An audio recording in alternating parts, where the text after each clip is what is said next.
चलिए जी, ऑलराइट। चलिए, बिस्मिल्लाहिर्रहमानिर्रहीम। Uh, Today we are going to have last lecture in this particular course of investment analysis and portfolio management. थोड़ी देर पहले जिस तरह मैंने आप लोगों को ब्रीफिंग दी कि जब हमारा ये कोर्स स्टार्ट हुआ था, हमने दो बुनियादी उसूलों के ऊपर हमने इस कोर्स को स्टार्ट किया था। एक चीज जिंदगी का पहला उसूल है कि पैसा कमाओ, और दूसरा उसूल जिसमें हमने बात की थी वो क्या थी कि बहुत ज्यादा पैसा कमाओ। पैसा कमाने के लिए जो पहला उसूल है, इसके लिए हमने बात की थी कि आप नौकरी कर सकते हैं, कि छोटा मोटा कारोबार कर सकते हैं। लेकिन जब आप दूसरे उसूल की तरफ जाते हैं और बहुत ज्यादा पैसा कमाने की हम बात करते हैं, तो वो नौकरी से नहीं आएगा, वो कारोबार से नहीं आएगा। हमने कहा वो आएगा इन्वेस्टमेंट से। कि जब आप थक जाते हैं और सो रहे होते हैं और आप बीमार हो जाते हैं, तो उसके आपको पैसे नहीं मिलते। ऐसा ही है ना, इदारा काट लेता है पैसे आपको, you don't get salary for that.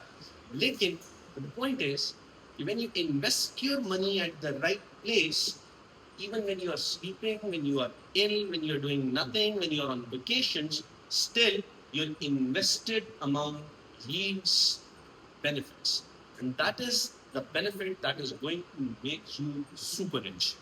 This is what we intend to understand from this particular course of investment analysis and portfolio management, where during the semester we had several examples from daily lives how we can make investments and make our money grow.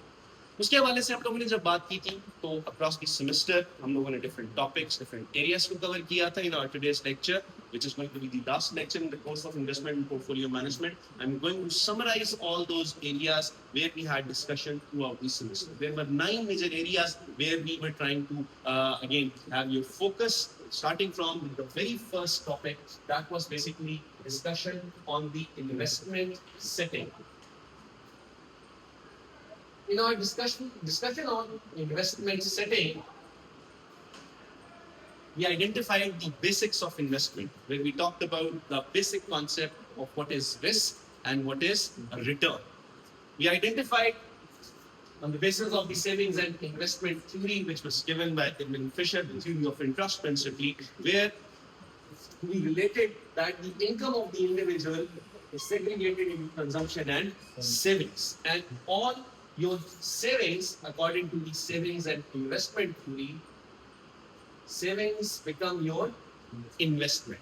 And investments are something that need to be evaluated. And the investment setting identified that we have two primary criteria for evaluation: the return and the risk on our investments.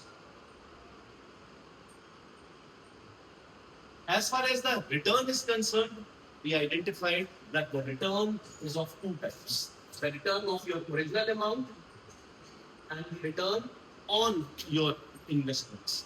And the return on investments was related to the concept which we understood as the concept of the required rate of return, which was itself a function of three things: time, inflation, and uncertainty.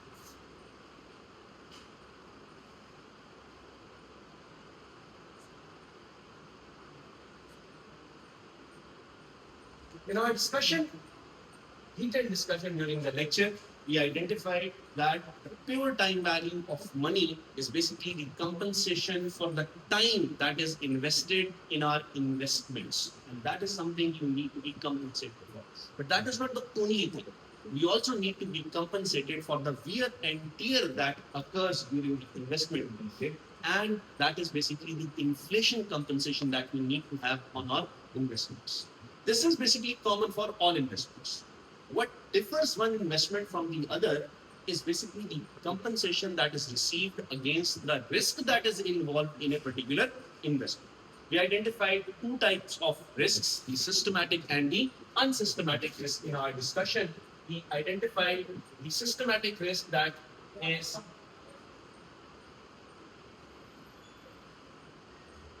we identified the systematic risk as the one which is basically the one which you have to fix, which is non-diversifiable.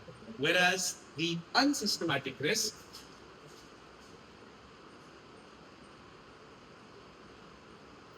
is one which is controllable, which is diversifiable, because it is my choice where I'm making investments. Even if I want to make an investment or I don't want to make an investment, that is my choice.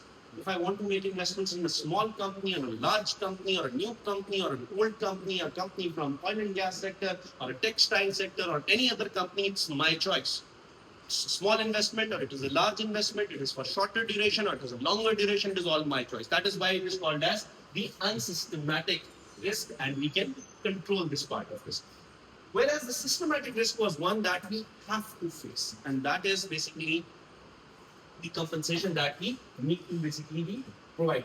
Specifically, when we were talking about the required rate of return, and it was basically the time, inflation, and uncertainty itself leading to risk because we don't have complete information of the future. This risk was principally the systematic risk,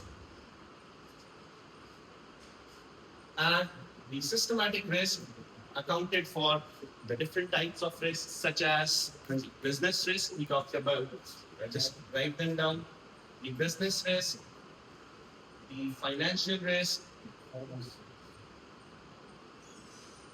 specifically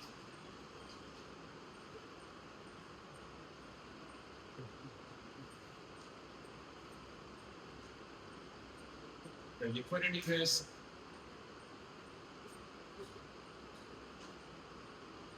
foreign exchange risk, and overall country risk. The relationing of the risk and the return led to the concept of what we refer to as the concept of the security market type, connecting the risk and return of a particular security. So graphically, we identified this relationship and we discussed the different cases of the SML as well. On the x-axis, we had the risk, and on the y-axis, we had the return. And we identified that since even without risk, you are being compensated for two things: time and inflation. So with zero risk, still you're getting a return, and beyond that point, there was a very simple phrase that we discussed: higher the risk, higher the return. And whenever there was rise in the risk, the return was also increasing. And this reflected the relationship between the securities risk and return. There were three cases: the rotation of the SML, the shift in the SML, and the movement along the SML. If we move from point A to B, that was movement along the SML. If there was a rotation without changing in the intercept, that was basically the rotation of the SML. And thirdly, we had the shift in the SML where the slope remained the same, but the intercept changed because of the change in the time compensation of money or the inflationary factor in the particular system. So there were all these three cases, and we discussed it in our security market life. In addition to these things, in the investment setting, we talked about the financial system, where we connected the savers with the borrowers. We identified that in the particular financial system, there are two income groups. One group whose income is greater than its consumption, and another group whose consumption patterns are greater than their income, and they are always looking forward to getting more and more of funds. The funds in the economic system are transferred from the savers having the surplus with them, the surplus unit, to the borrowers who are always in need of funds. Now, this transfer of funds from savers to the borrowers can take two routes. Either it was the direct mechanism or the indirect mechanism.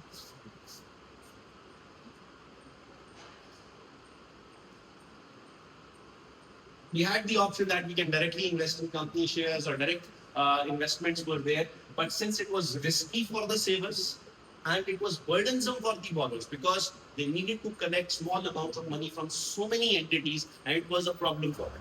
So both of the entities were facilitated by the existence of what we know as the financial intermediaries in our financial system to facilitate the flow of funds from one entity to the other entity. And we identified the role of financial intermediaries.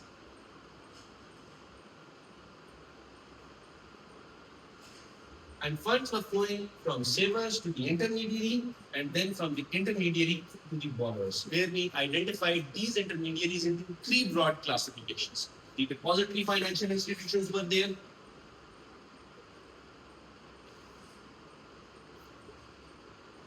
The non-depository financial institutions were there.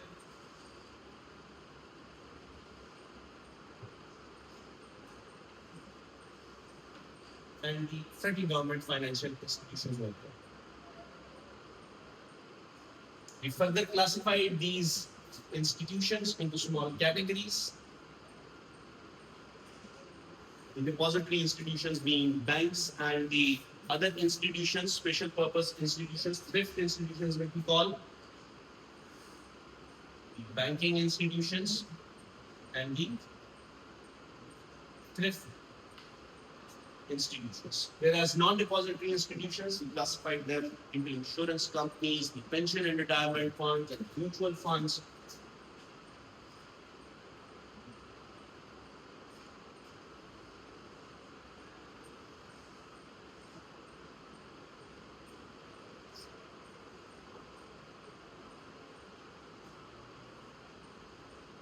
Mutual funds, and we have the national savings institutions.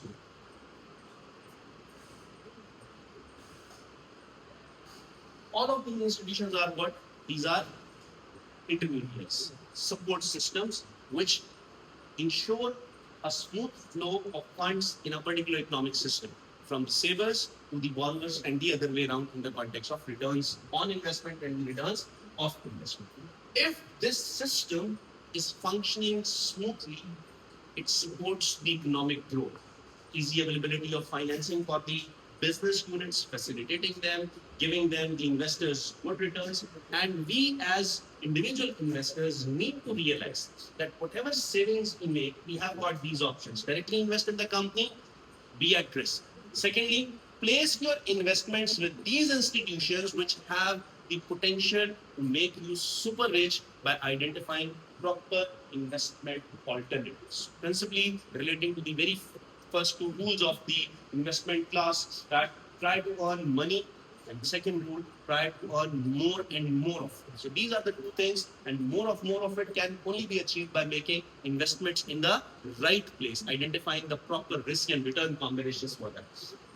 So this was about the investment settings that we discussed. And after the discussion on investment setting in chapter number 1, we had certain calculations in this particular chapter where we computed the historical return and the historical risk and the expected return and the expected risk. Now these calculations enabled you to evaluate the risk and return on individual investments. We talked about the historical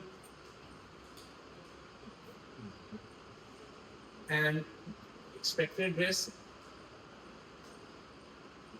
and we talked about the historical and expected return that you calculated. In the historical return, we talked about the holding period return, the holding period yield, the annualized holding period returns, and the annualized holding period yields, and the arithmetic mean, and the geometric mean, all related to the historical data that we had. But other than the historical data, we can also make forecasts for the future based upon the probability of occurrence of future events. And that is basically what is basically known as the expected computation of risk and return. We calculated the expected return using the probability mechanisms. We identified that in any case, the total probability is always equivalent to 1 or 100% principally. And similarly, based upon that, we had the historical return and the historical risk respectively. Having discussed the investment settings, we move on towards the second chapter. And the second chapter was basically the asset allocation decisions in this particular course. As far as the asset allocation decisions are concerned,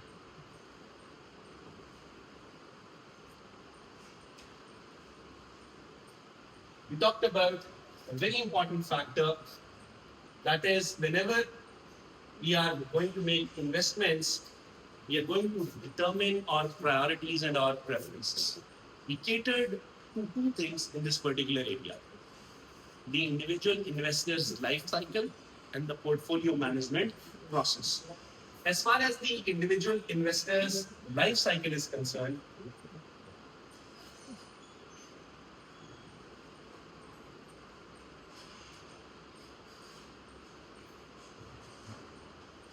we identified a few things graphically.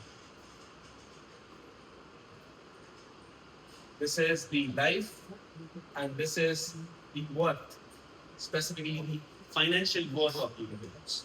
And we identified that individuals have a different life cycle in this particular context, and we divided this life cycle of our lives into four broad phases. The very first phase we refer to as the accumulation phase, if you remember.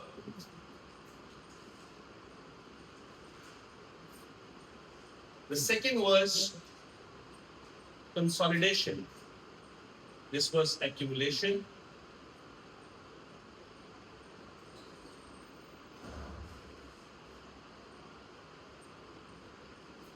The second phase being the consolidation part.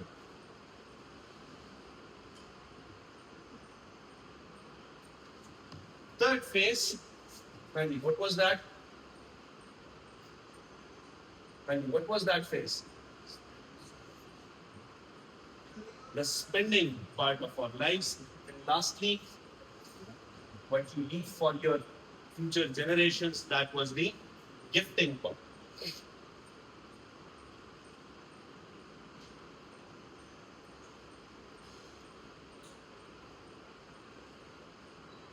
So principally, all of us go across to this particular phases of life, and we identified that in our local contextualization, we basically get something from our parents, we adopt that, and after that, using tax-free money or savings, we accumulate it, and we need to consolidate them, invest them in the right places, and help it grow. Just look at the slope; it rises again exponentially, which means that when you invest in the right place, your wealth is going to increase exponentially. So it's not only the accumulation. You don't need to just keep that in a safe, keep it somewhere hidden.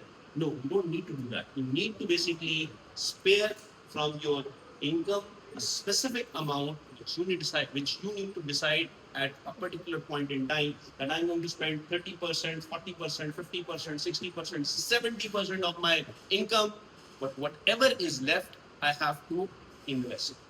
Now, as far as Warren Buffett is concerned, he says that this is the wrong approach. First, you need to put aside your savings and spend what is left out of your income.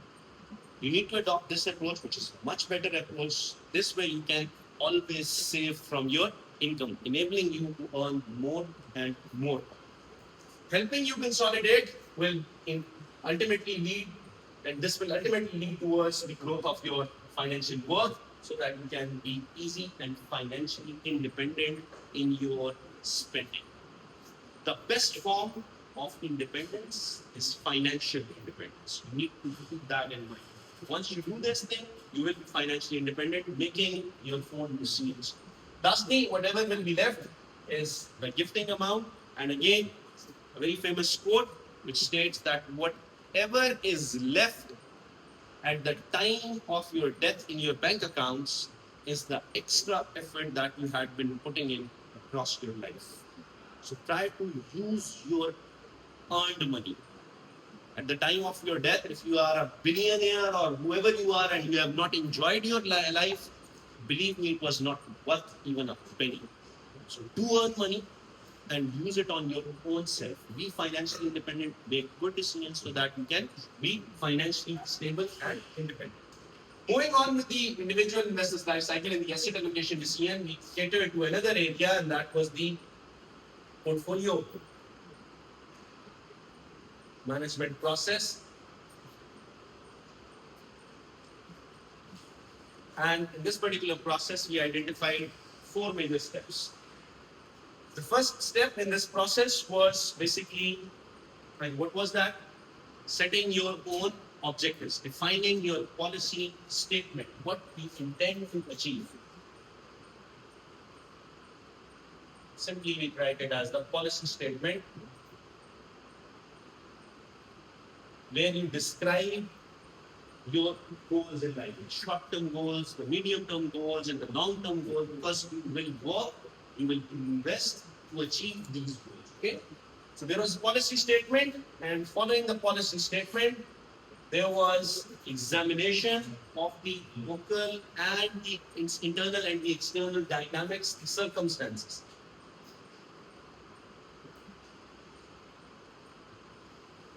Micro and macro environment.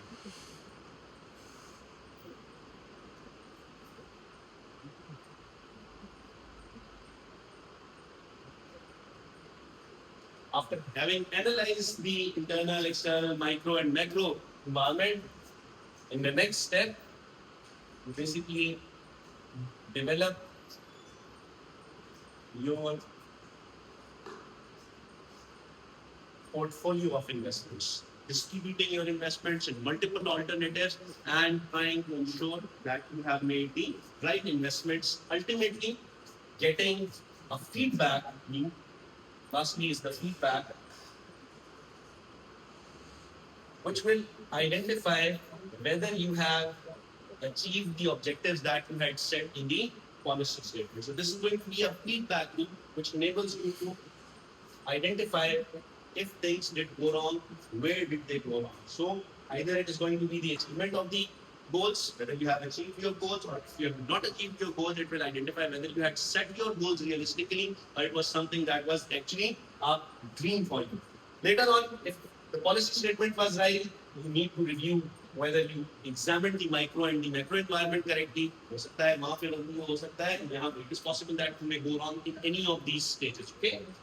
Thirdly, it is possible that you identified the market well, but did not select the appropriate assets. Later on, which we learned about the appropriate assets and evaluated them in the context of portfolios in light of the Markowitz theory. But in this particular stage, when you are making your portfolio, whether you have made a mistake or not, you can basically go through the feedback loop, and across this feedback loop, you will be getting a feedback whether you have achieved what you had targeted in your policy statement or not. So this was basically chapter number 3, which was about the asset allocation research. Now, then we moved on towards chapter number, this was chapter number 2. Then we talked about chapter number 3.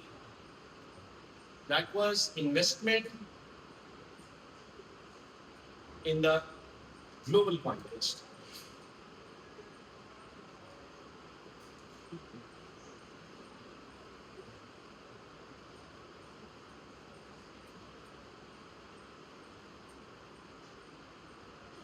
In this particular area, we understood what is meant by the concept of diversification.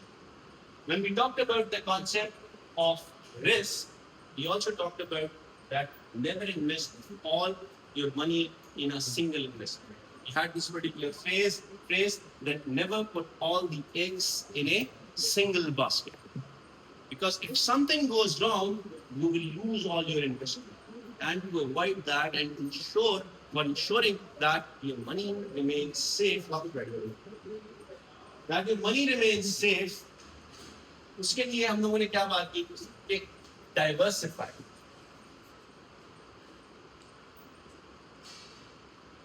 And the concept of diversification was never put all the eggs in a single basket. And we understood 2 types of diversifications. The local diversification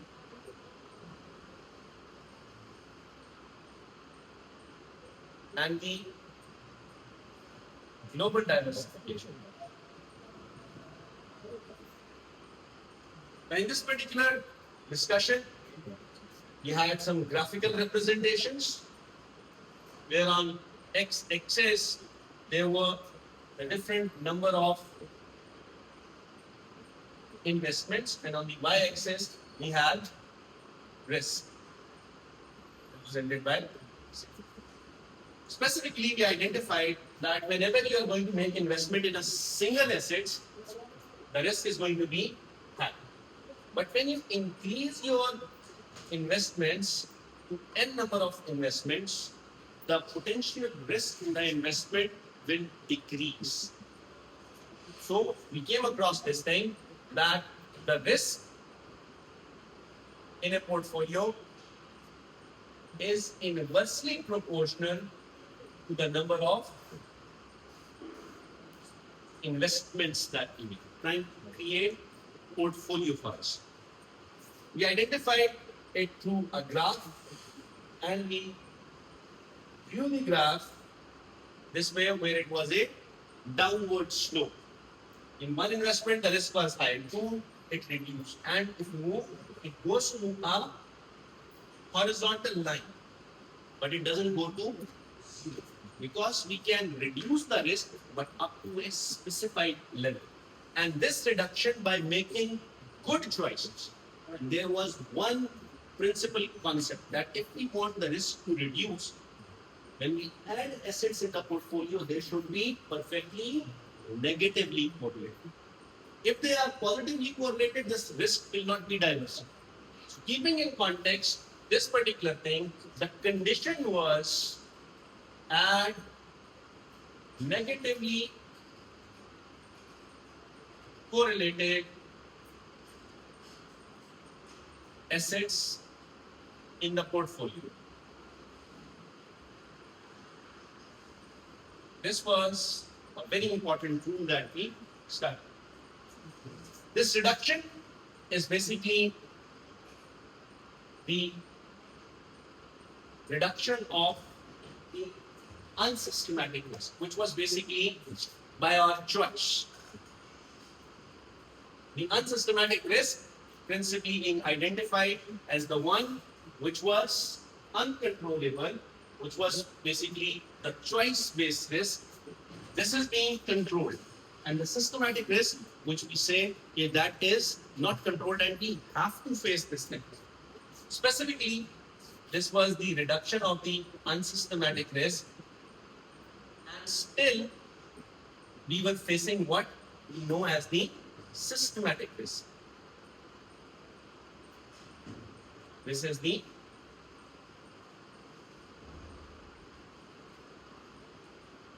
Then we studied about this particular concept, what is known as the global diversification. That who told us to invest only in a local context?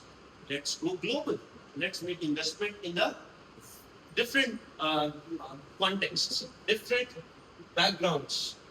Specifically, if we go beyond our financial system and we enter into another financial system, for example, who has restricted us to invest only in our country, we can go into another country and make investments in different markets.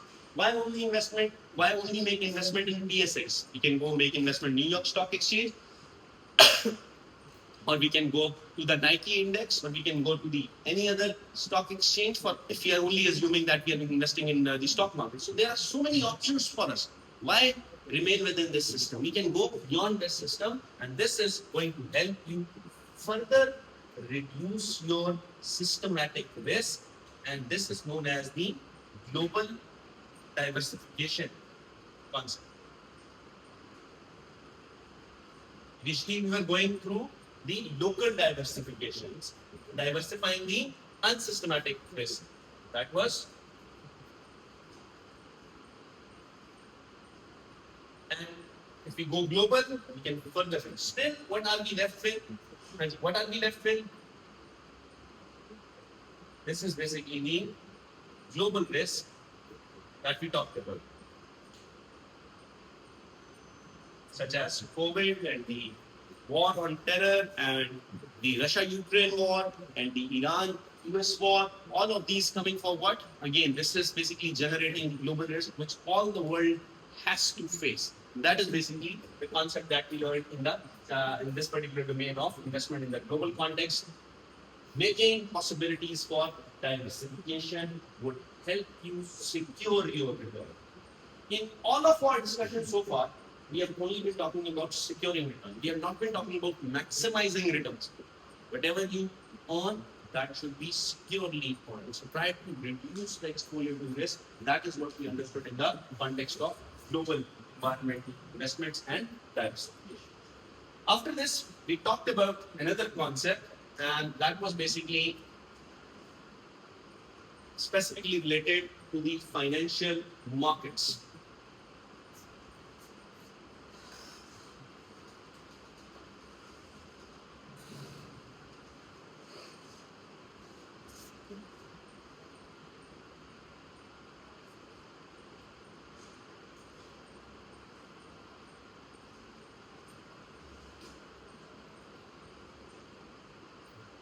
And when we talked about the financial markets, we started off with the opening on the concept of what a market is.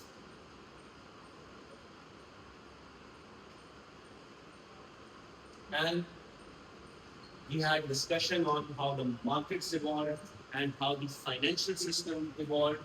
We talked about the evolution of the markets, where we talked about the barter economy system and the trading post economies, and then the latest one, which is basically the electronic means economies, where the transfer of funds and investment takes place electronically. We have the gadgets in our hands and we are making investments. We have different applications where we can use these. So the traditional mechanism for trade and transaction has been removed, and we are basically adopting the latest mechanisms of investments and trading models. Specifically, when we talked about these markets, we talked about the evolution of markets, we talked about how the stock markets work, we talked about the different types of markets.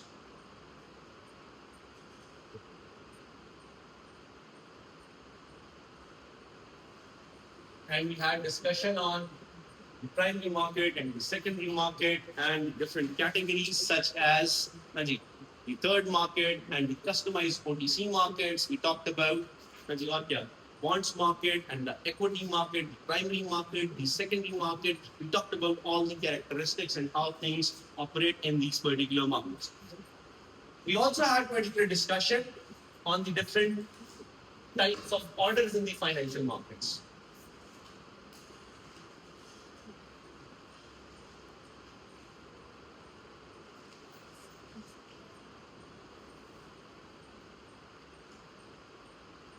We talked about the buy order or the sale orders, specifically mark-to-market orders, stop loss orders, stop buy order. We talked about the short chains. We talked about specifically one additional transaction, that was the margin transactions.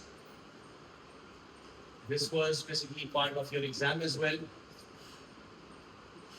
where we talked about how the transactions take place in the market. And whenever you are going to lever your transaction, the additional money that the broker is going to provide you, you can basically make more investment using less equity if you are basically leveraging your transactions, and that is basically the margin transactions. We also identified one feature of these margin transactions, that it amplifies the outcomes of a deal, which means that if you are going to have profit, it is going to be amplified. You're going to be having more profit. And if you are going to have loss, the dark side of it is you're going to have a greater loss. Basically, you have to manage your level transactions well so that you may not go into the loss, or it will be difficult for you to get it, because there are so many transaction costs involved, the brokerage commission and the fees and the interest and so many things. If you do not consider these things, obviously, and you do not manage your portfolios well, obviously you have to clear all those as well.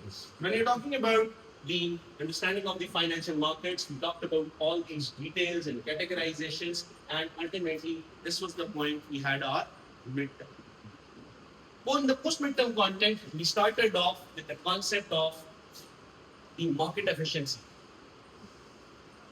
We talked about the efficient market hypothesis.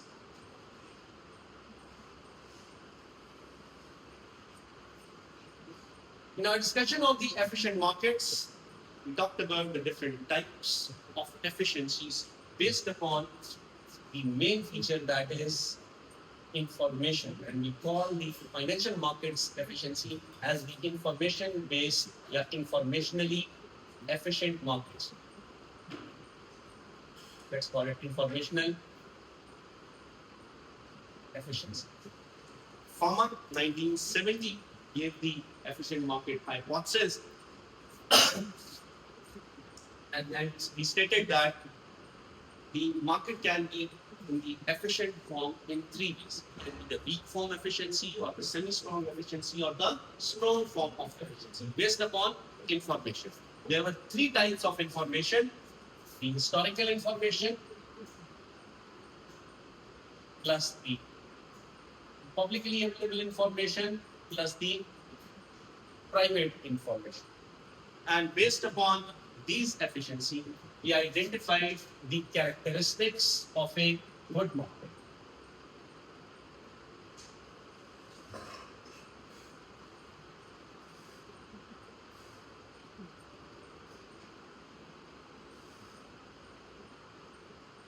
And when we were discussing the characteristics of a good market, we identified two main characteristics: the internal efficiency characteristics and the external efficiency characteristics.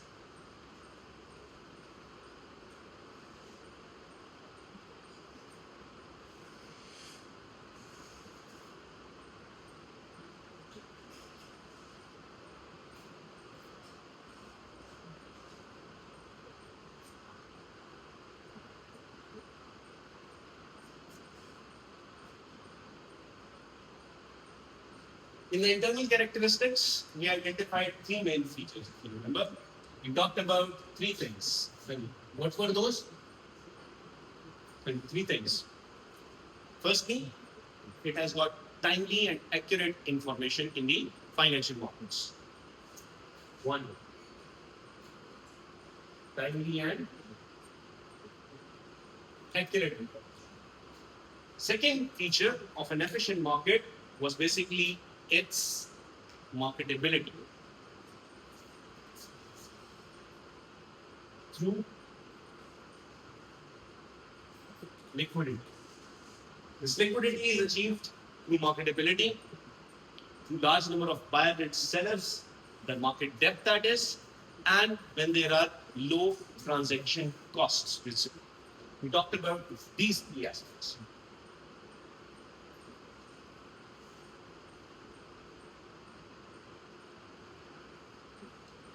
Liquidity itself consisting of three things. Number one, depth, large number of buyers and sellers, price continuity, and marketability. So these were the three features of liquidity. In addition to these, there was the external characteristic, that was rapid adjustment.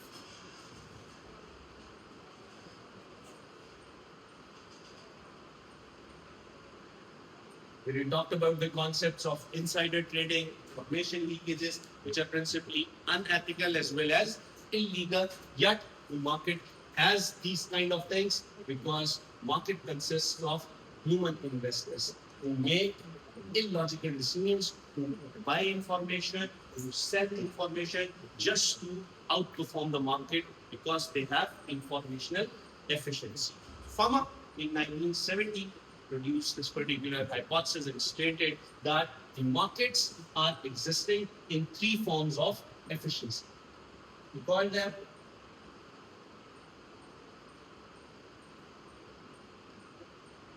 the weak form. We call this Pharma's hypothesis as EMH, which is efficient market hypothesis. And there were three forms of efficiency: weak form, semi-strong form, and the strong form of efficiency. In weak form, you have only historical information, whereas in strong form, it was historical plus public information, whereas in strong form, it was historical plus public plus private info that was available to all investors, and no individual had the capacity to exploit the market. So principally, this was the context that we had discussed in particularly the midterm and one lecture after the midterm, where we identified the visioning of these concepts with your life, the personal lives of individuals, and we had examples and we had some calculations, and these were the main areas that we had covered in this particular course of investment and portfolio management till the first class after the midterm. So हम यहाँ पे रोक लेते हैं इसको. हो गया जी, यहाँ तक का